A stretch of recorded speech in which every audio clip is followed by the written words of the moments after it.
నుంచి యోహాను రాసినటువంటి సువార్త 15వ అధ్యాయము 16వ వచనాన్ని మనం గమనిద్దాం. అందరికీ తెలిసినటువంటి సుపరిచిత వాక్య భాగాలే మరొకసారి జ్ఞాపకం చేస్తున్నాం. So gospel according to John chapter 15:16. యోహాను రాసిన సువార్త 15వ అధ్యాయం 16వ వచనం. మీరు నన్ను ఏర్పరచుకొనలేదు, మీరు నా పేరట తండ్రిని మడుగుదురో అది ఆయన మీకు అనుగ్రహించినట్లు మీరు వెళ్ళి ఫలించుటకును మీ ఫలము నిలిచినటకును నేను మిమ్మల్ని ఏర్పరచుకొని నియమించితిని. ప్రార్థించదాం క్లుప్తంగా. దయచేసి ఉన్న పాటు తలవంచి కలుగుతారండి. కరుణామయుడైనటువంటి మా దేవ, దైవ తండ్రి, మీ యొక్క ప్రేమతో కృపతో మమ్మల్ని వెనక్కి రక్షించినందుకై స్తోత్రాలు చెల్లిస్తున్నాం. మీ స్వరక్తం ఇచ్చి సంపాదనము చేర్చినందుకై దాసులు చేసిన ఈ యొక్క ఉదయకాలపు వేళలో స్థానిక సంఘంలో మేమందరం కూడా సమాజం కూడా వచ్చినట్టు కృప అనుగ్రహించున్నారు. బట్టి దాసులు చేస్తున్నాం. బలలో పాల్గొనేటువంటి భాగ్యాన్ని ఏ యోగ్యతని నాకు మాకందరికి అనుగ్రహించి మీకు ఆత్మచేత నడిపిస్తూ వచ్చినందుకై దాసులు చెల్లిస్తున్నాం. సమస్తము చక్కగా నామని జరిగించినందుకై దాసులు చెల్లిస్తూ ఉన్నాం. నన్ను మమ్మల్ని అందరినీ మీకు ఆశలకు సమర్పించుకుంటున్నా. మరిగా మీకు దాసం ద్వారా ఆరాధనలో హెచ్చరికలు మాకు తెలియజేశారు, మీకు ఉన్నారు. అలాగే తండ్రి మరొకసారి మీ యొక్క వాక్య భాగం కొరకు మేము వేచింటుండగా మీ యొక్క ఆత్మచేత బోధిస్తూ ఉన్నప్పుడు మేముగా విని గ్రహించి కైకొండకు మీరు మహిమకరంగా జీవించడం సహాయం చేయండి. దేవా, నన్ను మమ్మల్ని మీ కృపాసన సమర్పించుకుంటూ స్థానిక సంఘానికి క్షేమాబ్ది కలిగించమని మా రక్షకుడు ప్రభువైన యేసుక్రీస్తు వారి యొక్క పరిశుద్ధమైన నామమున కృతజ్ఞతాస్తుతులు చెల్లించుచు ప్రార్థిస్తున్నాము తండ్రి. ఆమేన్. ప్రభునందు ప్రియ సహోదర సహోదరులారా, ఈ యొక్క యోహాను గారు ఆయన రాసినటువంటి 5 పుస్తకాలు మన వేరు. ఒకటి యోహాను రాసిన సువార్త, అలాగే మొదటి పత్రిక, 2వ పత్రిక, 3వ పత్రిక యోహాను రాశారు. చివరిగా మనం చూసినట్లయితే ప్రకటన గ్రంథం అనేది రాయటం జరిగింది. ఈ 5 పుస్తకాలు రచించినటువంటి ఈ యొక్క యోహాను గారు 12 మంది అపోస్తులు ఒకటిగా ఉన్నాడు. ప్రభు యేసుక్రీస్తు వారికి ప్రియమైన శిష్యుడిగా ఉంటున్నాడు. అలాగే ఆ యొక్క శిలోరాము మీద వేలాడబడుతున్నప్పుడు ఈ యోహాను గారికి తల్లి యొక్క బాధ్యతని అప్పగిస్తూ వచ్చాడు. అయితే ఇలాగ మనం చూస్తూ ఉన్నప్పుడు ఈ యోహాను యేసుక్రీస్తు ప్రభు వారి యొక్క దైవత్వాన్ని తెలియజేస్తూ, యేసుక్రీస్తు ప్రభు వారు దేవుని కుమారుడిని కూడా తెలియజేస్తూ ఈ యొక్క సువార్త పుస్తకంలో మనం చూస్తాం. మొదటి 3 సువార్త పుస్తకాన్ని సినాప్టిక్ గాస్పెల్స్ అంటారు. మత్తయి రాసిన సువార్త, మార్కు రాసిన సువార్త, లూకా రాసిన సువార్తని. అయితే ఈ యొక్క యోహాను రాసినటువంటి సువార్తను మనం చూసినట్లయితే ప్రారంభం నుంచి కూడా ఈ చివరి అధ్యాయం వరకు అనేకమైనటువంటి అంశాలను పొందుపరుస్తూ యేసుక్రీస్తు ప్రభు యొక్క దైవత్వం ఎలా ఇమిడ్చబడి ఉన్నదో ఆ విధంగా క్రీస్తు సారూప్యంలోనికి క్రీస్తునందు విశ్వాసం వచ్చిన మనం ఎలా ఉన్నా పరివర్తన చెందుతూ సాగిపోవాలో తెలియజేస్తూ వచ్చాడు. అందునిమిత్తమై ఈ యొక్క విషయాన్ని ఒక వచనం మాత్రం చదివాను. సమయాన్ని బట్టి దయచేసి గమనించండి. మీరు నన్ను ఏర్పరచుకొనలేదు, మీరు నా పేరట తండ్రిని ఏమి అడుగుతారో అది ఆయన మీకు అనుగ్రహించినట్లు మీరు వెళ్ళి ఫలించుటకును మీ ఫలము నిలిచినటకును నేను మిమ్మల్ని ఏర్పరచుకొని నియమించితిని. దీన్ని ఈ యొక్క వచనాన్ని 6 భాగాలుగా మనం విభజిద్దాం. ఒకటి, ఏర్పరచుకున్నటువంటి దేవుడు మొదటిగా మనం గమనించినట్లయితే. రెండవది గమనించినట్లయితే ఆయన నియమించిన దేవుడుగా ఉన్నాడు. మూడవదిగా గమనించినట్లయితే ఆయన అనుగ్రహించే దేవుడు అని మనం గమనించగలం. అలాగే విశ్వాసం ఏంటంటే మన కాన్సెప్ట్ లో మన వ్యూలో మనం గమనించినట్లయితే మనం ఏం చేయాలో గమనించండి. మొదటిగా మనము వెళ్ళి ఫలించాలి. రెండవది ఆ ఫలము నిలిచి ఉండాలి. మూడవది చూసినట్లయితే మనం ఏం చేయాలా? యేసుక్రీస్తు ప్రభు నామపేట తండ్రిని అడిగే వారంగా ఉండాలి. రైట్. ఆ విషయానికి వచ్చినట్లయితే ప్రార్థన అని మనం క్లుప్తంగా అర్థం చేసుకోవచ్చు. రైట్. ఇక దేవుడు ఏ విధంగా ఏర్పరచుకున్న దేవుడు ఎలా అని మనం గ్రహించగలము. మీరు నన్ను ఏర్పరచుకోలేదు అని అంటున్నాడు. So we are not chosen God or the Lord Jesus Christ. So God himself chosen us. The Lord Jesus Christ has chosen us. కదా, మనము ఆయన్ని ఏర్పరచుకోలేదు. యేసుక్రీస్తు వారిని మనం ఏర్పరచుకోలేదు. దేవుడే మనం ఏర్పరచుకున్నాడు. యేసుక్రీస్తు ప్రభు వారి మనం ఏర్పరచుకున్న వాడిగా ఉంటున్నాడు. ఓల్డ్ టెస్టిమెంట్ లో మనం గమనించిన పాత నిబంధనలో, అలాగే న్యూ టెస్టిమెంట్ కొత్త నిబంధనలో గమనించిన కొందరు దేవుడు ఎలా ఏర్పరచుకుని ఉన్నాడో మనం గ్రహించవచ్చు. ఆనాడు పాత నిబంధన కాలంలో దేవుడు ఇశ్రాయేలు యొక్క జనాంగాన్ని తనకు స్వకీయ జనాంగం కొరకై దేవుడు ఏర్పరచుకొని ఉన్నాడు. ఇశ్రాయేలు యొక్క గోత్రముల నుంచి లేవి గోత్రాన్ని దేవుడు తన యొక్క పని జరిగించడం కొరకై, మందిరం యొక్క పని జరిగించడం కొరకై, ఉపకరణములను శుభ్రం చేయడం కొరకై, అలాగే అక్కడ సేవ జరిగించడం కొరకై దేవుడు లేవీని ఏర్పరచుకున్నాడు. లేవి గోత్రం ఈ యొక్క అహరోనుని ఏం చేశాడు? దేవుడు యాజకునిగా ఏర్పరచుకోవడం జరుగుతూ వచ్చింది. ఇలాగా దేవుడు ఏ విధంగా ఏర్పరచుకుంటూ వచ్చాడో లేఖనాలు మనం గమనించవచ్చు. అది మన ద్వితీయోపదేశకాండం 7వ అధ్యాయం 7 నుంచి 8 వచనాలు కూడా గమనించినట్లయితే పిల్లారా, అక్కడ కూడా కొంతమంది దేవుడు ఏర్పరచుకుంటూ వచ్చాడు. మన పాత నిబంధనలో మరి కొన్ని ఎగ్జాంపుల్స్ మాత్రం మనం చూద్దాం. తండ్రి యొక్క గాడులు తప్పిపోయినప్పుడు ఇశ్రాయేలుకు రాజు లేని సమయాల్లో అతి అల్పమైనటువంటి బెన్యామీను గోత్రం ఎవరు? కీష్ కుమారుడైన సౌలును దేవుడు ఏర్పరచుకొని ఉన్నాడు. అలాగే యెషయా యొక్క కనిష్ట కుమారుడైనటువంటి దావీదు తండ్రి యొక్క గొర్రెల మందను మేపుతూ ఉంటుండగా, సౌలు ఎప్పుడైతే దేవుని యొక్క ఆజ్ఞను ధిక్కరించి ఉంటున్నాడో, దేవుని యొక్క ప్రభావం నుంచి వెళ్ళిపోయిందో, ఆ యొక్క కనిష్ఠుడైనటువంటి గొర్రెలు మేపేటువంటి దావీదును దేవుడు ఏర్పరచుకొని ఉన్నాడు. అలాగే మేడి పనులు ఏర్పడినటువంటి ఆమోసుని ప్రవక్తగా దేవుడు ఏర్పరచుకునే ఎగ్జాంపుల్ చాలా ఉన్నాయి. కొత్త నిబంధనకు మనం వచ్చినట్లయితే యేసుక్రీస్తు ప్రభువారు కూడా ఇదిగో ఆ యొక్క చేపలు పట్టేటువంటి వాడిని అంద్రేయ, పేతురును దేవుడు ఏర్పరచుకొని ఉన్నాడు. అలాగే వలను బాగు చేసుకునేటువంటి తండ్రితో ఆ పనివాడుతూ ఉన్నటువంటి యోహాను, యాకోబును దేవుడు ఏర్పరచుకున్నాడు. ఏమన్నాడు? మీరు నన్ను వెంబడించండి, నేను మిమ్మల్ని మనుషులు పట్టు జాడులుగా చేస్తాను అని అన్నాడు, ఏర్పరచుకున్నాడు. ఇలాగా దేవుడు ఏర్పరచుకున్నట్లు దేవుని యొక్క బృహత్తరమైనటువంటి ప్రణాళిక మన అందరి పట్ల కూడా ఉంది. ఎందుకంటే దేవుడు యేసుక్రీస్తు ప్రభువారు ఆయన వెళ్తూ ఉంటే ఎంతో మంది గొప్ప గొప్ప జన సమూహములు ఆయన వెంబడిస్తూ వచ్చారు. బహుజన సమూహములు వెంబడించడం రాయబడింది. కానీ ఆయన్ను విశ్వసించిన వారు కొద్దిమందే. ఆయనను ఈ యొక్క ఏర్పరచబడినటువంటి ఆ ప్రణాళిక ముందస్తులో మనం గమనించినట్లయితే కొందరు యేసుక్రీస్తు ప్రభువారు ఎలా ఉన్నాడో చూడాలని వెంబడించిన వారు కొందరు, యేసుక్రీస్తు ప్రభువారి యొక్క సూచక్రియలు, మహత్కార్యాలు వారు పరికించాలని ఆ పరిశీలన చేయాలన్నటువంటి ఉద్దేశంలో మరికొందరు, యేసుక్రీస్తు ప్రభు ద్వారా స్వస్థత పొందాలి అనేటువంటి ఉద్దేశంలో మరికొందరు ఆయన వెంబడిస్తూ వచ్చారు. ఇంకొందరైతే ఆయన ఈ దగ్గర ఏదైనా దొరుకుతుందేమో అనే ఉద్దేశం చేత ఉన్నటువంటి వారు. కానీ వాళ్ళు పిలవబడిన వారు అనేకులు, కానీ ఏర్పరచబడిన వారు అందరే ఉన్నారు. యేసుక్రీస్తు ప్రభువారి యొక్క శిష్యులు అనేక మంది ఉంటున్నారు, వేల కొలది. వెంబడించిన వారేమో బహుజన సమూహాలు, గొప్ప గొప్ప సమూహాలు ఉన్నాయి. అయితే ఆయన పిలవబడిన వారు అనేక మంది ఉన్నప్పటికీ ఏర్పరచబడిన వారు కొందరే. సాయంకాల సమయంలో యేసుక్రీస్తు వారు అనేక మంది శిష్యుల నుంచి 12 మంది మాత్రమే ఏం చేశారు?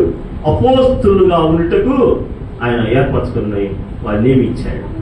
ఎందుకంటే ఆ యొక్క మినిస్ట్రీ అనేటువంటిది కంటిన్యూస్ కావాలని, అంటే ఆ కొనసాగింపు జరగాలన్న ఉద్దేశం చేత దేవుడు ముందుగానే ఆయన యొక్క ప్రణాళిక చొప్పున ఆయన చిత్తమును బట్టి ఏర్పరచుకోవడం జరిగింది. 12 మందిని అపోస్తులిక శిష్యులుగా ఏర్పరచుకోవడం జరిగింది. వీళ్ళ అలాగైతే నేటి దినాల్లో ఉన్నటువంటి కొందరు కొన్ని ఆ బోధలు జరిగిస్తూ ఉంటున్నారు. ఎందుకంటే కొంతమంది టైటిల్స్ చెప్తూ ఉంటారు అక్కడక్కడ. ఏమని? ఏదో ప్రవక్త అని, అపోస్తులని, లేకపోతే ఇంకా కొన్ని టైటిల్స్ ట్యాగ్స్ పెట్టుకుంటూ ఉంటారు. అయితే అపోస్తుల కార్యము 1వ అధ్యాయం మనం చూసినట్లయితే ఆ యొక్క యేసుక్రీస్తు ప్రభువారిని అప్పగించినటువంటి ఇస్కరియోతు యూదా ఇగో ఆ యొక్క అపవాదను ప్రేరేపించిన ద్వారా యేసుక్రీస్తు ప్రభువారిని ఆయన శిలువకు ఎప్పుడైతే అప్పగించబడబోతున్నాడో ఆ విషయాన్ని ఎరిగిన వాడైంది. ఆ యొక్క సాతాను యొక్క తీవ్రత వలన గవిని వెలబడి వెళ్ళి ఏం చేశాడు? ఊరి పెట్టుకుని చచ్చాడు.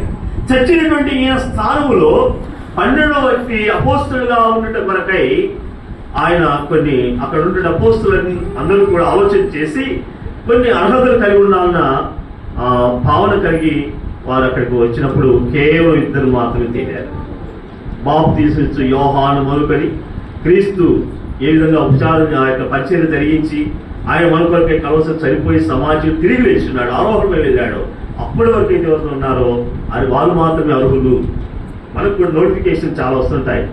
ఈ దినాలు అయితే చాలా కష్టమైంది అనుకోండి, అన్ఎంప్లాయ్మెంట్ ఎక్కువైపోయింది కదా, సెంట్రల్ స్టేట్ గవర్నమెంట్లో లేవు. ఏదైనా ఒక నోటిఫికేషన్ వచ్చిందంటే లక్షల కొద్ది నిరుద్యోగులు ఏం చేస్తున్నారు, అప్లై చేస్తూ ఉంటారు. మీరు ఈ మధ్య ఒకటి వింటారు, కాక్రోచ్ జనతా పార్టీ విన్నారు కదా, ట్రెండ్ నడుస్తుంది. స్టూడెంట్స్, యూత్ చాలా మంది ఆ కాక్రోచ్ జనతా పార్టీలో వారు తమకున్నటువంటి భావోద్రేకాన్ని, తమ యొక్క ఏదైతుందో దాన్ని అచీవ్ చేయడానికి కోసమై ఆ ప్రస్తుతం పరిస్థితుల్లో వారికి ఎంత ఇబ్బందులు కలుగుతున్నాయి, న్యాయస్థానాలు అయితేనే పరిపాలనలో అయితే ఏమి జరుగుతున్నాయి కనుక వారు ఆ విధంగా ఏర్పాటు చేసినప్పుడు కొన్ని కోట్ల కొలది దాంట్లో ఫాలో అయ్యారు. ఐ థింక్ నిన్న కూడా జరిగినట్టుంది జంతర్ మంతర్ కదా. అయితే అక్కడ ఆ పార్ట్ ఎందుకు చెప్తున్నారంటే, ఒక నోటిఫికేషన్ వస్తే ఎన్నో లక్షల మంది అప్లై చేస్తారు. దాంట్లో కొన్ని డిస్క్వాలిఫై అయ్యేటువంటి ఉంటాయి, కొన్ని రిజెక్ట్ చేస్తారు అప్లికేషన్స్ ని.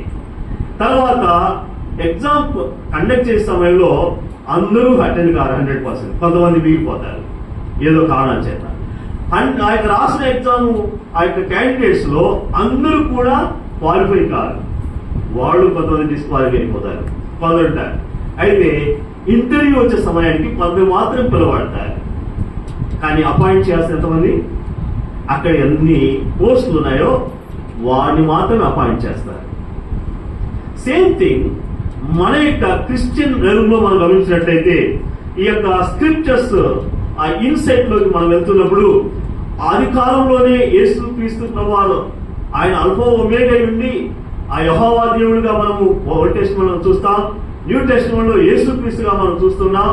ఆయన ఏ విధంగా ఏర్పరచుకొని ఉన్నాడో అలాగే మన విషయంలో కూడా యేసు క్రీస్తు వారు మనం ఎలాంటి స్థితిలో ఉన్నాము, సౌలు లాంటి పరిస్థితిలో ఉండి ఏదో వెతకడానికి వెళ్తూ ఉన్నామా, లేకపోతే దావీదు లాంటి పరిస్థితిలో ఉండి ఎక్కడో గొర్రెలు వేపుకున్నటువంటి ఆ తక్కువ వారిగా ఉంటున్నామా, లేకపోతే మేడుబడిలో ఏర్పడినటువంటి ఆమోసులా ఉంటున్నామా, లేదా ఇంకా ఆయా స్థానాల్లో మనకున్నటువంటి పరిస్థితులను బట్టి ఉన్నప్పటికీ యేసు క్రీస్తు ప్రభువారి యొక్క శిలువ సువార్త ప్రకటించబడుతుండగా దేవుని యొక్క ఆత్మ చేత వారు ఎవరైతే ప్రేరేపించబడి ఒప్పించబడి పశ్చాత్తపడి మారు మనసు పొందుతున్నారో అట్టి వారు క్రీస్తు యేసునందు విశ్వాసం ఉంచడం వలన యేసుక్రీస్తు వారిని స్వతంత్ర ప్రభువు ప్రేమ స్వీకరించడం ద్వారా దేవుడి పిల్లలుగా అధికారం పొందుతూ ఉన్నాము. అయితే అందులో చాలా మంది భావోద్రేకత, ఎమోషనల్ గా కొంతమంది రక్షణ తీర్మానం చేసే వాళ్ళు ఉంటారు, కొంతమంది ఎమోషనల్ గా బ్యాప్టిజం తీసుకునేటువంటి వారు ఉంటారు. కానీ అలాంటి వారు నిలవలేదు. ఎందుకు తెలుసా, విత్తనాలు కొన్ని మంచి విత్తనాలు పట్టుకున్నాడు ఒక ఆయన రైతు గారు, బైబిల్ ఉంది యేసు వారు చెప్పిన ఉపమానం. కానీ కొన్ని ఎక్కడ పడ్డాయండి, త్రోవ పక్కన పడ్డాయి, మరికొన్ని మొలకంచెలు పడ్డాయి, ఇంకొన్ని రాతి నేలలు పడ్డాయి, కొన్ని మంచి నేలలు పడ్డాయి. అన్ని మీకు తెలుసు. ఆ 3 ప్రాంతాలు పడ్డటువంటి పరిస్థితులు వాటి యొక్క భవిష్యత్తు ఏమైందో మనం ఎరుగుతాం. కానీ మంచి నేలను పడినటువంటి విత్తనాలు మాత్రమే అవి ఏమైనాయి, ఫలించాయి. ఎలాగా, 30 60 100 ఫలించాయి. అలాగే మన యొక్క జీవితంలో కూడా మనం ఇలా ఉండాలని దేవుడు కోరుకుంటూ ఉన్నాడు. అందుకనే ఇర్మియా గ్రంథము 1వ అధ్యాయము 5వ వచనం చూడండి. దేవుడు ఆ యొక్క ఇర్మియాని ఎలాగా దేవుడు ఏర్పరచుకున్నాడో, ఎప్పుడు ఏర్పరచుకున్నాడో ఒకసారి గమనిద్దాం. ఇర్మియా గ్రంథము 1వ అధ్యాయం, the book of జెరమయా chapter 1 verse 5. యెహోవా వాక్కు నాకు ప్రత్యక్షమై ఇలా సాధించును, గర్భములో నేను నిన్ను రూపిముంటే నిన్ను ఎరిగి తిని,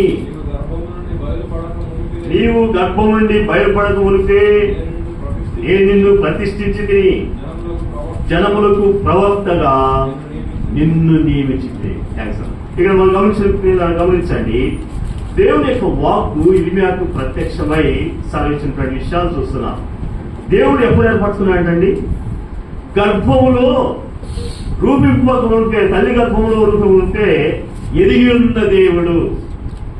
అంటే మన యొక్క మోటివ్స్ ఏంటో, మన యొక్క ప్లాన్స్ ఏంటో, మన స్ట్రాటజీస్ ఏంటో, మన అల్టిమేట్ గోల్స్ ఏంటో ఎప్పుడు ఎదిగాడు దేవుడు, తల్లి గర్భంలో రూపము ఉంటే ఎరిగినటువంటి వాడు ఉన్నాడు. గర్భము నుండి బయలుపడక ఉంటే దేవుడు ఏం చేశాడు, ఎవరినైతే ఏర్పరచుకొని ఎవరైతే ఎరిగి ఉన్నాడో వారు మాత్రం ప్రతిష్ఠిస్తూ ఉన్నాడు. Not all the people. వాడిని మాత్రం పరిశీలించాడు. అటు వాళ్ళు యొక్క ఇర్మియా విషయంలో చూస్తున్నాం. తర్వాత జనములకు ప్రవక్తగా నిన్ను నియమించి తిని అన్నాడు. ప్రవక్తగా నియమించినాడు. సో ఎరిగిన దేవుడు ప్రతిష్ఠించాడు. ప్రతిష్ఠించిన దేవుడు ఇర్మియా ఏం చేశాడు? నియమించిన వాడుగా ఉన్నాడు. అలాగే తన భక్తులైనటువంటి వాడిని కూడా కీర్తన కావడి ఏం చెప్తున్నాడు ఒక మాట చూద్దామా? 4వ కీర్తన 3వ వచనం. 4వ కీర్తన 3వ వచనం.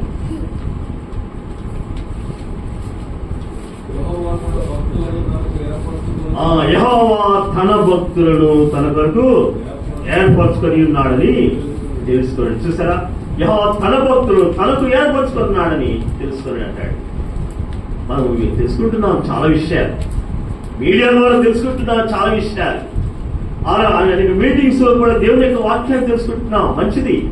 కానీ దేవుడు యెహోవా ఉన్నవాడు అని పిలువబడినటువంటి యెహోవా తన భక్తులను ఎవరి కోసం ఏర్పరచుకున్నాడండి? దేవుడి కొరకే. తనకు ఏర్పరచుకుని ఉన్నాడని తెలుసుకోండి. ఈ విషయాన్ని మనం చూసినట్లయితే సృష్టి విషయాలు కూడా ఒకసారి మనం జ్ఞాపకం చేసుకోవచ్చు. దేవుడు ఏం చేశాడు? తన కొరకు, తన మహిమ కొరకు. అలాగే ఇక్కడ తన భక్తులైనటువంటి వారిని కూడా తన చిత్తము నెరవేర్చబడడానికి కోసం భవిష్యత్తులో ఎక్కడెక్కడ వాడిని వారి ద్వారా ఈ కృపాలను అనుగ్రహించి తలాంతరించి వాడిని ఎలాగా వాడుకోవాలో తన నిమిత్తమై ఏర్పరచుకున్న వాడు ఉన్నాడు. 33వ కీర్తన కూడా మరొక విషయాన్ని గమనించండి. 12వ వచనము. 33వ కీర్తన 12వ వచనము. యెహోవా తమకు దేవుడుగా గల జనులు ధన్యులు. ఆయన తన స్వాస్థ్యంగా ఏర్పరచుకున్న జనులు ధన్యులు. ఎవరైతే దేవుణ్ణి తమ దేవుడుగా పర్సనల్ ఎక్స్పీరియన్స్ ఇక్కడ మనం చూస్తాం. యేసుక్రీస్తు ప్రభువుని అంగీకరించే విషయం కూడా మనం ఒకసారి పడతారు. యేసులో నమ్ముకున్నారండి అంటారు. యేసుక్రీస్తు ప్రభువుని స్వీకరించారని కొంతమంది అడుగుతారు. ఆయన సొంత రక్షగా ప్రభు అంగీకరించారని మరి కొందరు అడుగుతారు. మరొకట I have accepted Lord Jesus Christ as my personal saviour and Lord and God అని మనం చెప్తుంటాం. యేసుక్రీస్తు వారిని నా సొంత రక్షకుగా, ప్రభుగా, దేవుడిగా నేను స్వీకరించినానండి, నా హృదయంలో చేసుకుని ఉన్నానండి మనం చెప్తుంటాం. అలాగే ఎవరైతే ఆయన యొక్క జనులుగా ఉంటున్నారో అలాంటి వారి ధన్యులు.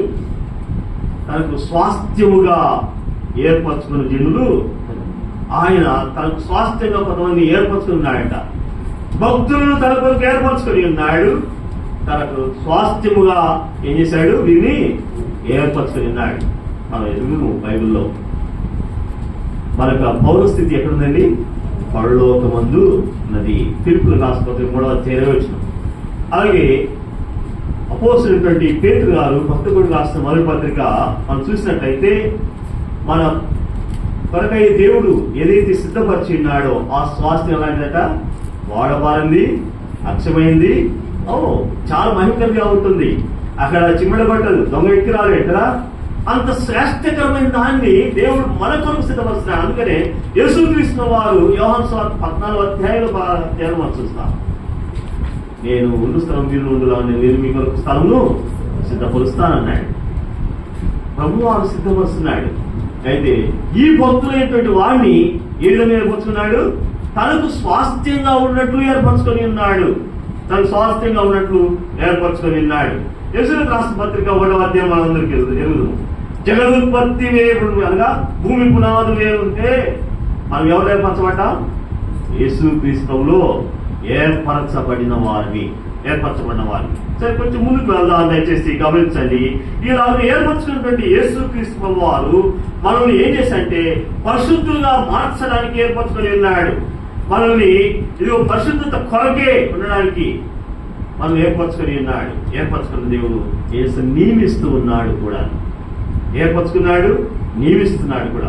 ఆనాడు సౌలు గారిని ఏర్పరచుకున్నాడు, నియమించాడు. దావీదు ఏర్పరచుకున్నాడు, నియమించాడు.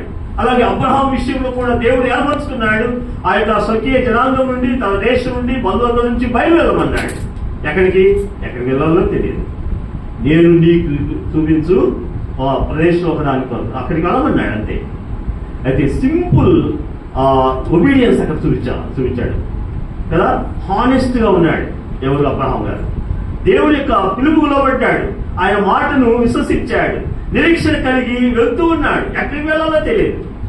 దేవుని యొక్క ఆత్మ తను ప్రేరేపించిన కొద్ది, నడిపించిన కొద్ది వెళ్తూ ఉన్నాడు. తర్వాత ఆ యొక్క అబ్రహాముని విశ్వాసులకు తండ్రిగా ఉంచాడు. ఎంత గొప్ప భాగ్యం! విశ్వాసులకు తండ్రిగా ఉంచాడు. ఇట్టి రీతిలో మనం చూస్తున్నట్లయితే కలము దగ్గర ఉన్నటువంటి ఆయన కూడా ఏర్పరచారు. ఎవరినైనా ఇది కదా. కాబట్టి మనం ఏ ప్రొఫెషన్ ఉన్నా సరే, ఏ ప్లేస్ లో ఉన్నా సరే, ఎలాంటి పరిస్థితుల్లో ఉన్నా సరే, దేవుడు తన మహిమ కొరకి ఫలానా సహోదరుని వాడుకోవాలి అనుకుంటే తాను ఏర్పరచుకున్న రీతిలో ఆయన్ని నియమించేవాడుగా ఉంటున్నాడు. నియమించిన దేవుడు దావీదుని రాజుగా నియమించాడు. సౌలు రాజుగా నియమించాడు. దావీదుని రాజుగా నియమించాడు. అలా సంఘం విషయం మనం చూసినట్లయితే అపోస్తల కార్యము 6వ అధ్యాయం నందు యూదయ భాష, హెబ్రీ భాష మాట్లాడేటువంటి యూదులకి, గ్రీకు భాష మాట్లాడేటువంటి యూదులకు కొంత ఏమైంది, భేదాభిప్రాయాలు వచ్చాయి. ఏ విషయంలో? ఆహారం పంచిపెట్టబడే విషయంలో. అందుకని వారు ఏమన్నారంటే, అపోస్తలులు, అయ్యా మేమైతే ఈ పని చేయజాలం కనుక ఇదిగో మీలో ఎవరైతే మంచి పేరు కలిగిన వారు ఉన్నారో, ఎవరైతే విశ్వాసము నందు ఉంటున్నారో, ఎవరైతే పరిశుద్ధాత్మ చేత నిండుకున్న వారు ఉంటున్నారో, ఎవరైతే ఆత్మూలైన వారు జ్ఞానులుగా ఉంటున్నారో అలాంటి వారిని మీరు ఏర్పరచుకోండి. మేము ఆ పనికి చేస్తాం. మేమేం చేస్తాం? మేము బోధించడం ఎందుకు, ప్రార్థించడం ఎందుకు ఉంటామని వారు చెప్పారు. కాబట్టి దేవుడే ఏర్పరచుకునేవాడు, దేవుడే నియమించేవాడు. దేవుడు ఎవరి ద్వారా ఆ పని జరిగించాలో దాన్ని జరిగించువాడైతూ ఉన్నాడు. ఇలాంటి ప్రభువాన్ని మనం కలిగి ఉండగా మరి ఈ విధంగా ఏర్పాట్లు, నియామకులు ఉన్నప్పుడు నీవు నేనుగా మనం ఎలాగ సాగిపోవాలో కొన్ని విషయాలు చూస్తున్నాం. ఇంకా దేవుడు ఏం చేస్తాడు? మనం ఏర్పరచబడిన విషయంలో కొంతమందికి అనుమానాలు ఉంటాయి. నియమించబడ్డామా అనేటువంటి కొన్ని సందేహాలు ఉంటూ ఉంటాయి. అయినా దేవుడు ఒక మాట అంటున్నాడు, ఆలోచించండి, మీరు నన్ను ఏర్పరచుకోలేదు, మీరు నా పేట తండ్రిని ఏమి అడుగుతారు అది ఆయన మీకు అనుగ్రహించాలి. అంటే అనుగ్రహించే దేవుడు, ఏర్పరచుకున్న దేవుడు, నియమించే దేవుడు, అనుగ్రహించే దేవుడు. ఏ విషయాలు అనుగ్రహిస్తాడు? మనం ఎప్పుడైతే పశ్చాత్తాపడి పాపులు ఒప్పుకొని ఆయన దగ్గరికి వస్తామో ప్రభు మనల్ని క్షమించే దేవుడుగా ఉన్నాడు. పాప పరిహారార్థ బలిగా చేయటువంటి ప్రభు యేసుక్రీస్తు వారు, అపరాధ పరిహారార్థ బలిగా, పాప ప్రాయశ్చిత్తార్థ బలిగా చేయటువంటి ప్రభు యేసుక్రీస్తు వారు, ఇదిగో లోక పాపను మోసుకుని దేవుని బలి ఉన్న యేసుక్రీస్తు వారు, మన కొరకై వధింపబడిన ప్రభు యేసుక్రీస్తు వారు ఏం చేస్తున్నారంటే, మనం ఎప్పుడైతే మన పాపాన్ని పశ్చాత్తాపంతో ఒప్పుకొని విడిచిపెడతామో, యోహాను రాసిన మొదటి పత్రిక 1వ అధ్యాయం 9వ వచనం ప్రకారం ప్రతి దుర్నీతి నుండి మనం కలిగి పవిత్రపరిచేవాడు, మనం క్షమించే అధికారం కలిగినటువంటి వాడు కదా. లేఖనాల్లో చూస్తాం, భూలోకంలో అనగా పాపం క్షమించిన మనిషి కుమారుడు యేసుక్రీస్తు వారికి మాత్రమే అధికారం. ఇంటి క్రీస్తు యేసు ప్రభువారు మనం క్షమించే అధికారం ఉంది. అలాగే మనం ప్రార్థన చేసినప్పుడు ఆలకించే దేవుడుగా ఉన్నాడు. తర్వాత ప్రభు మనకు రక్షణ గ్రహించే దేవుడుగా ఉన్నాడు. బాప్తిజం పొంది తర్వాత సంఘంలో చేర్చబడేటువంటి అధికారం ఇస్తూ ఉన్నాడు.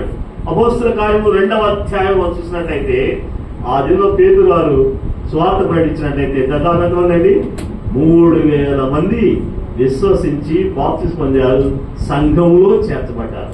సంఘంలో చేర్చబడిన వీరు ఎలా ఉన్నారండి?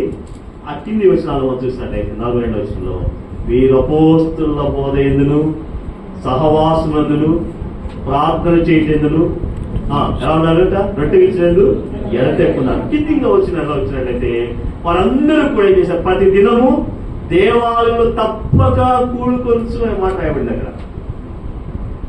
వారందరూ ఏకభావం కలిగిన వారు ఉంటున్నారు. వారి ఇంటింటో రొట్టె విచ్చుతున్నారు. ఇంకా ఏం చేస్తారు? చివరి వచనాలు చూసినట్లయితే 2వ అధ్యాయంలో వారు ఏం చేసి అనేక మందిని శిష్యులు చేసి సంఘంలో చేరుస్తూ ఉన్నారు. ఏర్పరచబడిన వారంగా, నియమించబడినటువంటి వారంగా ఇదిగో ప్రభు వారు ఆ యొక్క అనుగ్రహించే దేవుడు ఇస్తూ ఉండగా మన సంఘములో దేవుడు ఏం చేస్తున్నాడు? మనం ఏదైతే ప్రార్థిస్తున్నామో దాన్ని అనుగ్రహించేవాడు.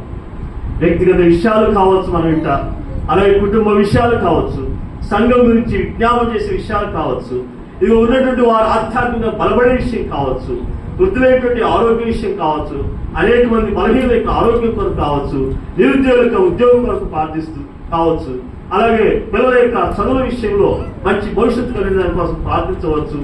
ఆ యొక్క వివాహం అనేటువంటి వారి కొరకు జీవిత భాగస్వామ్యం కావచ్చు, అలాగే సంతానం వారికి సంతాన ప్రాప్తి కావచ్చు. ఇలా ఎన్నో విషయాలు ఉన్నాయి.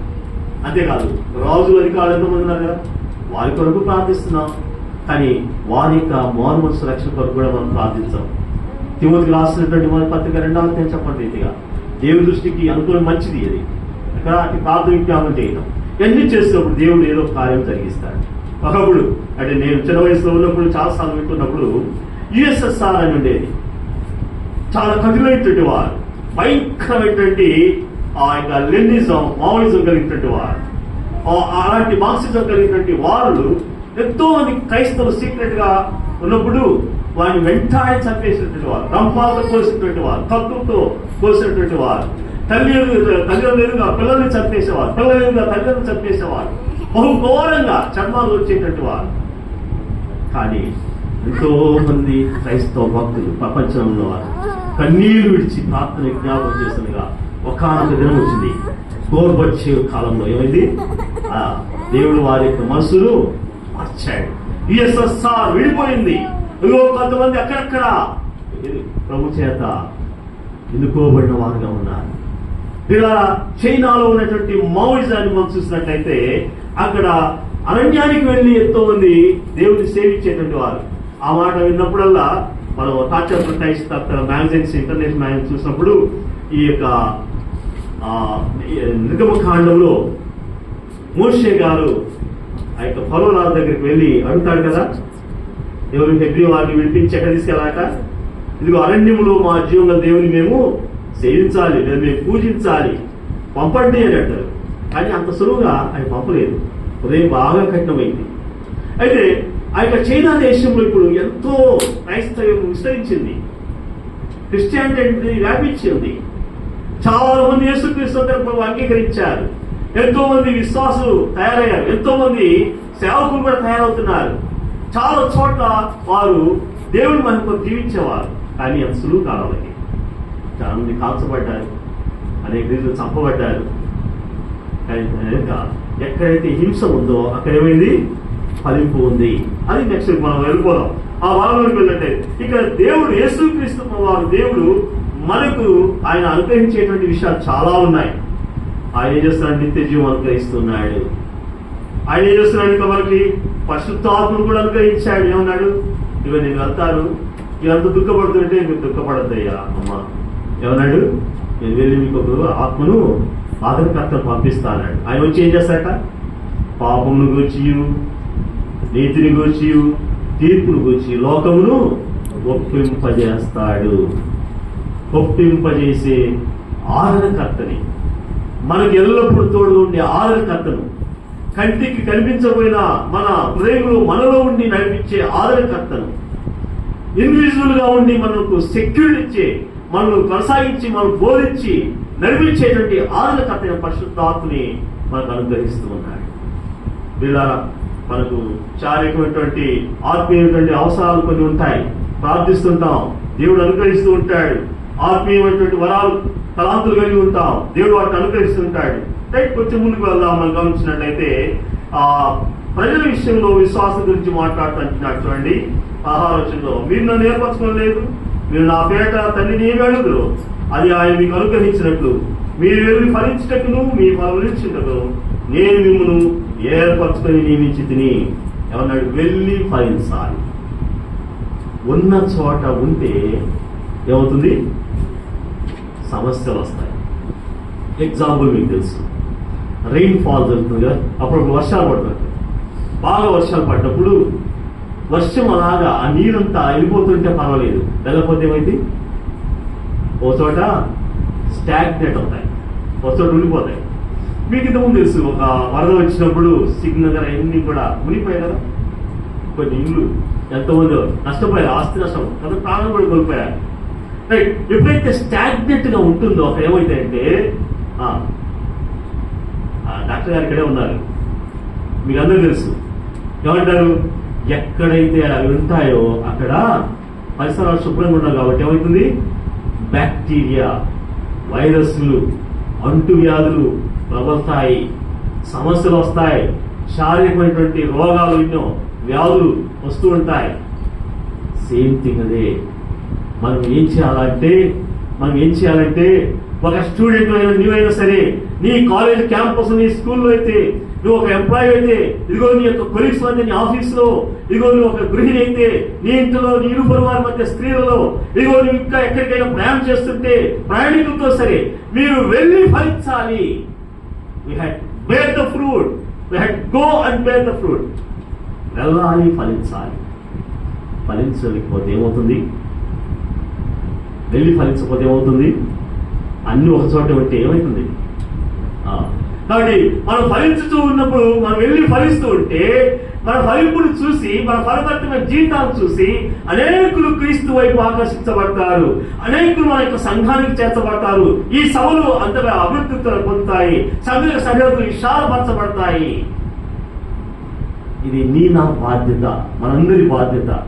ఏదో పెద్దలు మాత్రమే భారం గిల్ల వాళ్ళు ఏదో చేస్తారు, సభలు బాధ్యత గిల్ల వాళ్ళే చేస్తారు అనుకోవద్దు. Each and every person responsibility.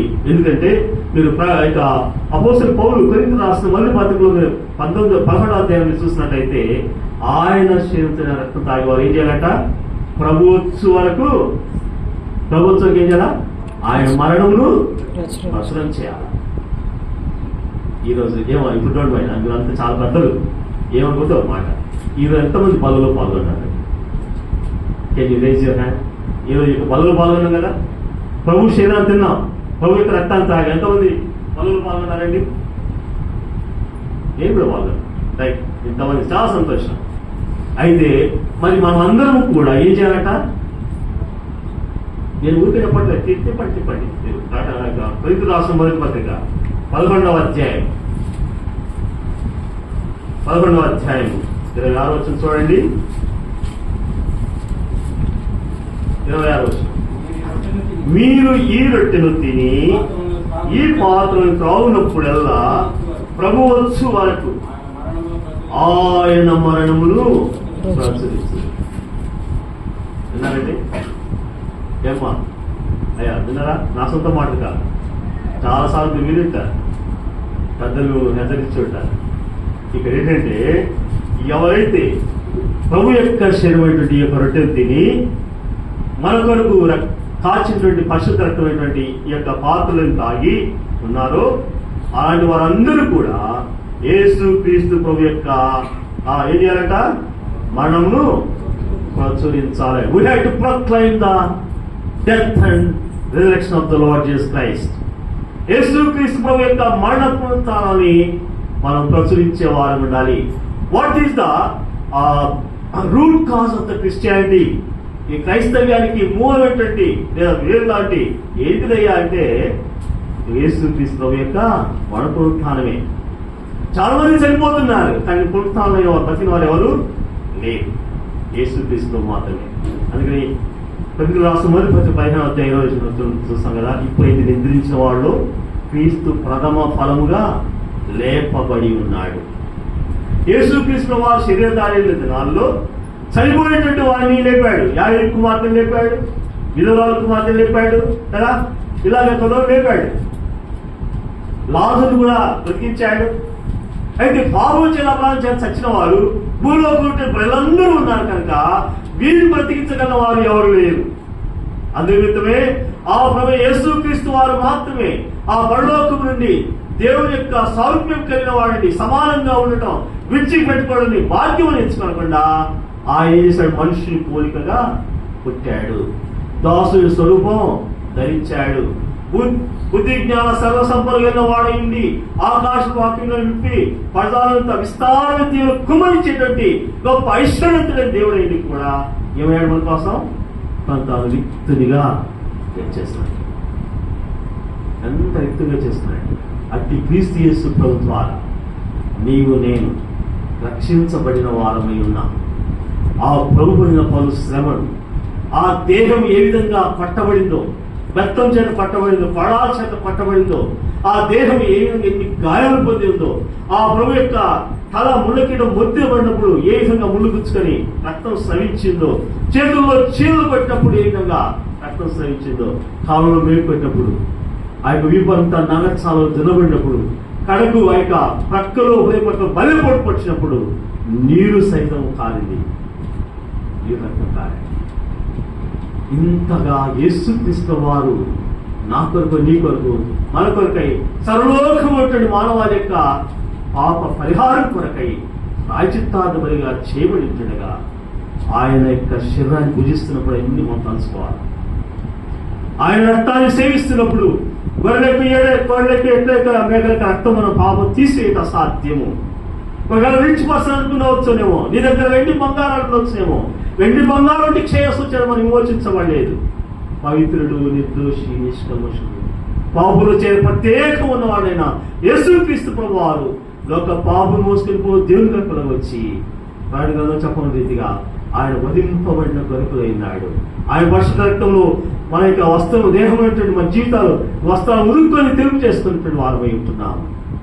ఇలా రక్షించబడిన వారమై ఉంటుండగా మనం ఏం చేయాలంటే ఆయన శక్తిని ఆయన రక్తంతో ఆయన వారు మనం వెళ్ళి ఏం చేయాలా? ప్రచురము చేయాలా. మీరు సర్వలోకములకు వెళ్ళి ఏం చేయాలట? మీరు సర్వలోకం వెళ్ళి సర్వ సృష్టికి సువార్తను ప్రకటించండి అన్నాడు. వెళ్ళి ఫలించాలి. ఫలించబోతే ఏమవుతుంది? మత్తయి రాసిన సువార్త 3వ అధ్యాయం చూస్తాం, లూకా రాసిన సువార్త మనం చూస్తాం. యేసు ఒక తోటమాలి దగ్గరికి వెళ్ళిన తర్వాత ఆయన అన్నాడు, యజమాని అన్నాడు, అయ్యా ఇది సంవత్సరం వస్తున్న కాపు కాయట్లేదు, కాబట్టి నేనేం చేస్తాను, దీని వలన నేల ఎందుకు వ్యర్థమైపోవాలి, నేనేం చేస్తాను, దాన్ని తీసేస్తాను, నరికిచ్చేస్తానన్నాడు. ఒక తోటమాలి చాలా కాలం ఏం చేశాడు? కాపు కాస్తున్నాడు, దానికి కావాల్సిన అన్ని సమకూరుస్తున్నాడు, బతిలో అనుకుంటున్నాడు, అయ్యా అయ్యా ఈ సంవత్సరము కూడా ఉన్నది అయ్యా, ఫలించిన సరి, లేకపోతే దాన్ని నరికించే. యేసుక్రీస్తు ప్రభువారు కూడా మన కొరకై ఇలా ఉన్న తండ్రి దగ్గర వేడుకుంటూ ఉన్నాడు. ఎందుకంటే ఫలము లేనటువంటి జీవితాలుగా ఉన్నట్లయితే, మూడు వారిటువంటి చెట్టులాగా ఉన్నట్లయితే, కేవలం ఆకులు కనిపించే పచ్చగా ఉన్నట్టు కనిపిస్తే ఏమి లాభం? మన వలన మన పరలోకపు తండ్రికి మన కొరకై కలవసులో ప్రాణపెట్టి తిరిగి వచ్చిన యేసు ప్రభువారికి, యేసుక్రీస్తు రక్తం చేత కనబడిన సంఘానికి అవమానం కలగకూడదు, నష్టం కలగకూడదు. మన వలన ఎక్కడ కూడా ప్రభులకి మత్స తేకూడదు. కాబట్టి మనం ఎలా ఉన్నాం? అందుకనే మత్తయి సువార్త 3వ అధ్యాయం అంటాడు కదా, ఇదిగో ఇప్పుడే గొడ్డలి చెట్ల వేరున ఉంచబడి. ఏం చేస్తాను? ఎందుకు చెట్ల వేరు ఫలించినా సరే, ఫలించబోతే ఈ గొడ్డలి చెట్టు ఏమవుతుంది? ఆ చెట్టు అంటే గొడ్డలి రెడీగా ఉందండి, గొడ్డలి రెడీగా ఉంది. మనం ఒక చెట్టులాగా ఉన్నాం, మనం ఫలిస్తే సరి, ఆత్మఫలం ఫలించాలి. గలతీయుల రాష్ట్రపత్రిక 5:22 వచ్చినాం. వెలుగు ఫలం ఫలించాలి, యెషయా రాష్ట్రపత్రిక చెప్పమని రాస్తారు. ఇదిగో మనము విశ్వాస ఫలం ఫలించాలి, పరిశుద్ధ ఫలం ఫలించాలి. ఎప్పుడైతే ఫలాలు ఫలిస్తూ ఉంటామో అప్పుడు పరలోకపు తండ్రి మహిమపరచబడతాడు. నిజమైన ద్రాక్షవలెందు నిలిచి ఉండి, ఆ నిజమైన ద్రాక్షను ప్రభుని క్రీస్తు చేసినందు నిలిచి ఉండి, ఆయన మనలోను మనం ఆయనలోను, ఆయన వాక్యం మనలో నిలిచినట్లయితే మనం బహుగా ఫలిస్తాము. తర్వాత పరలోక తండ్రి మహిమపరచబడతాడు. ఫలము ఫలించాలి. ఆ ఫలం ఏమోలంట? నిలిచి ఉండాలి. లెగసీ. లెగసీ. రాజారావు గారు అంకుల్ గారు ఉన్నారు వృద్ధాప్యంలో, ఒక తిరిగిన వారు రేడియో రాజారావు గారు అంటే వాళ్ళు రాష్ట్ర వ్యాప్తంగా కదా, మీరు విన్నారు, మేమైతే విన్నాం పిల్లల నుంచి. అయితే అంటే కంఠోపాతంగా దేవుని యొక్క వాక్యాలు అలాగా చదవటం, వినటం, ధ్యానం చేయడం, ఇతరులు చెప్పడం. అలాగే మరి ఆ లెగసీ, మనం స్వార్థ ప్రకటించడానికి లెగసీ, దేవుని యొక్క వాక్యాన్ని బోధించడానికి లెగసీ కావాలి. ఇదిగో సంఘం యొక్క బాధ్యత నిర్వహించడానికి లెగసీ కావాలి. పరిచయ ధర్మాన్ని జరిగించడానికి లెగసీ కావాలి. ఈ లెగసీ మన యొక్క పితరులు ఏదైతే చేసి ఉన్నారో వారిని మనం పుడికి పుచ్చుకున్న వారమై ఉంది. మనం ఏం చేయాలా? క్రీస్తు సంఘం యొక్క క్షేమాభివృద్ధి కొరకై, ఆ పరలోక తండ్రి మహిమపరచబడుటకై, ఈ యొక్క విశ్వాసం ఆత్మీయంగా బలపడడానికి కోసమై మన ద్వారా ఇతరులు అనేక మంది నిజమైన క్రీస్తు వైపు చూసినట్లుగా మనము ఈ యొక్క ఫలించే వారంగా, ఫలం నిలిచిండే వారంగా ఉండాలి. పైన ఇక్కడ అంటున్నాడు, వారు ఏదైతే మీరు నా తండ్రిని అడుగుతారో అవి దేవుడు అనిపిస్తాను. అడగాలి. పెద్దలు అంటారు అడగంది అమ్మైనా ఇది బాగా తెలుసు కదా, అడగంది అమ్మైనా అన్నం పెట్టు బాగా తెలుసు, మంచిది. మరి ఎందుకు అడగట్లా? కొన్ని విషయాలు అడుగుతున్నాను, మంచిదే. అయితే అడిగినా కూడా ఒకసారి మాకు రేపు ఆన్సర్ రావట్లేదండి, మా ప్రార్థన జవాబు రావట్లేదండి అని కొంతమంది అంటుంటారు. అయితే ఒకసారి టెస్టింగ్ పీరియడ్ ఉంటుంది, గమనించండి. విశ్వాసం మనం స్థిరపడ్డామా లేదా, ఆత్మలో భరిస్తున్నామా లేదా, ప్రభునందు నిరీక్షణ కలిగి ఉన్నామా లేదా, మనం ప్రార్థించేటువంటి ప్రార్థన పట్టుదలతో ఉందా లేదా, విసుక ప్రార్థిస్తున్నామా లేదా, లేదా ద్వంద్వ వైఖరి కలిగి ఉన్నామా, లేదా అడ్వాంటేజ్ పీపుల్గా ఉంటున్నామా, లేదా అఫీషియల్ బెగ్గర్స్ లాగా ఆడుతున్నామా. సారీ ఆ మాట అన్నా సరే మీరు బాగొచ్చు బాధపడచ్చు అని భయం ఉంటుంది. చాలా మంది మనం రోడ్డు పక్కన బస్ స్టాండ్లో అక్కడక్కడ స్టేషన్లో అడుక్కుంటూ ఉంటారు కదా, అడుక్కుంటారు. మనం కలిగి ఇస్తాం, కొంతమంది ఇవ్వకుండా వెళ్ళిపోతుంటాం. కానీ అడుగుతూ ఉంటాడు ఆయన, అలాగే అడుగుతుంటాడు విసుకగా. చాలా మంది అడుగుతుంటాడు. మనం కూడా ఏంటంటే విసుకగా తండ్రి అడగాలి. అయితే ఇక్కడ ఒక మాట గుర్తుపెట్టుకోండి, ఎప్పుడు అడుక్కునే వారం కూడా ఇచ్చేవారం కూడా ఉండాలి. అడిగేవారమే కాదు, ఇచ్చేవారం కూడా ఉండాలి. అయితే దీన్ని ఎలా కనెక్ట్ చేస్తామంటే, మనము ఫిలిప్పీయులకు రాసిన పత్రిక 4వ అధ్యాయంలో చెప్పవలసిందిగా, మీరు దేని గురించి చింతపడకూడదు కానీ ప్రతి విషయంలో ఏం చేయాలంట, కృతజ్ఞతాపూర్వకంగా మీ మనవులను దేవునికి తెలియచేయండి. అది అంటే గతంలో ఎన్నోసార్లు ప్రార్థించాము, ఎన్నోసార్లు విజ్ఞాపన చేశాం, కొన్నిసార్లు ఉపవాసం ఉండి ప్రభుత్వ దగ్గర గోదాడాము. వాటన్నిటికీ జవాబు ఇచ్చి ఉంటాడు దేవుడు కదా. మరి వాటిని బట్టి దేవుడు కృతజ్ఞతాస్తుతులు చెల్లిస్తూ, ఇప్పుడు అవసరమైతే ఏదైతే ఉందో ప్రజెంట్ టైంలో, ఫ్యూచర్లో ఏదైతే అవసరం ఉందో దానికోసం అడగాలి. కృతజ్ఞతాపూర్వకంగా మన మనం దేవుడు తెలిసారు. అప్పుడు సమస్త జ్ఞానం ఇచ్చిన దేవుని సమాధానం మన ప్రభువు యేసుక్రీస్తు వలన మన హృదయములకును తలంపులకును కావలిగా ఉంటుంది. కాబట్టి ఇలా అడిగే వారంగా ఉండాలి, దేవునికి ప్రీతికరమైనది అడగాలి, దేవునికి అది ఇష్టపూర్వకమైనదిగా ఉండాలి, దేవుడు మనకు అనుగ్రహించేదిగా ఉండాలి. కానీ మన స్వకీయ దురాలోచన చొప్పున అడిగితే ఇవ్వడు. యాకోబు రాసిన పత్రిక ఆ యొక్క పత్రికలో 4వ అధ్యాయం, యుద్ధములు పోరాటాలు ఉన్నాయి, భోగేచ్ఛ నిమిత్తం కానీ పాపేచ్ఛ నిమిత్తం కానీ అడిగితే దేవుడు ఇవ్వడు. ఒకసారి ప్రొఫెసర్ హైదరాబాద్లో ఒకసారి ఇలాగ స్టేట్మెంట్ ఇస్తూ మోకాళ్ళ మీద మోహం చూస్తూ అడుగుతున్నారంట. మోకాళ్ళ మీద మోహం చూస్తూ అంటే ఆయన ఆ స్టేట్మెంట్ సరికి అర్థం కాల. అయిపోయినాక బ్రదర్ ఏంటి విషయం అని అంటే, మీకు అర్థమైందండి అన్నాడు. పర్లేదండి మీరు చెప్పండి. వేస్తా పర్లేదు అని అంటూ అప్పుడు వివరించాడు. నేటి దినాల్లో మోకాళ్ళ మీద ప్రార్థన చేస్తూ దేవునికి ఏదైతే ఆయాసకరమో, తల్లిదండ్రులకు, సంఘానికి, సమాజానికి ఏదైతే ఇబ్బంది కలిగిస్తా ఉందో, చెడ్డ పేరుస్తుందో, అలాంటి వాటిని తనకిష్టమైనటువంటి వాటిని అడుగుతున్నారు. ఇంకొక మెట్టెక్కి అంటాడు, ఆయన అన్నాడు ఇంకో మాట, అయ్యా అంతేకాదండి, ఇక నేటి దినాల్లో వాళ్ళు ఇష్టపడినటువంటి అమ్మాయిని చేసుకోవాలని, వాళ్ళు ఇష్టపడినటువంటి అబ్బాయిని చేసుకోవాలని, వారు ఏదైతే లవ్ ఎఫైర్ ఉన్నా వారిని సంపాదించుకోవాలన్న ఉద్దేశించడం అనుకుంటారు. ఇలా కొన్ని చెప్పుకుంటారు, నిజమే అనిపించింది.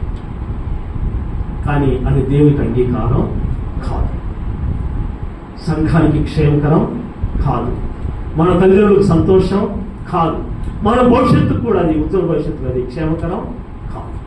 కాబట్టి మనం మోకాల మీద ఉంటూ ఉన్నప్పుడు ఆనాడు ఆ మోకాల మీద మధ్యలో తల ఉంచుకొని ఏది ప్రార్థన చేశాడో అలాంటి ప్రార్థన కావండి. ప్రస్తుతం వేదన పడుతున్న ప్రార్థన, ఇదిగో యాకోబు కొండ మీద ఉండి రాత్రంతా దేవునితో పెరుగులాడేదే, అలాంటి ప్రార్థన జీవితం కావాలండి. యెహోవా సంఘం కొరకు ప్రార్థించాడు కొలస్సీయులకు రాసిన పత్రిక 4వ అధ్యాయంలో, అలాంటి ప్రార్థన కావాలండి. ఇలా ప్రార్థిస్తే ఖచ్చితంగా దేవుడు మనకు జవాబు అందిస్తాడు.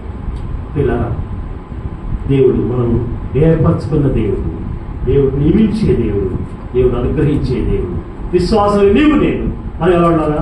మనం వెళ్ళి ఫలించేవారు ఉండాలి, ఆ ఫలము నిలిచి ఉండేదిగా ఉండాలి. మనము ప్రభు యేసుక్రీస్తు పేరట పరలోక తండ్రిని అడిగేవారు ఉండాలి.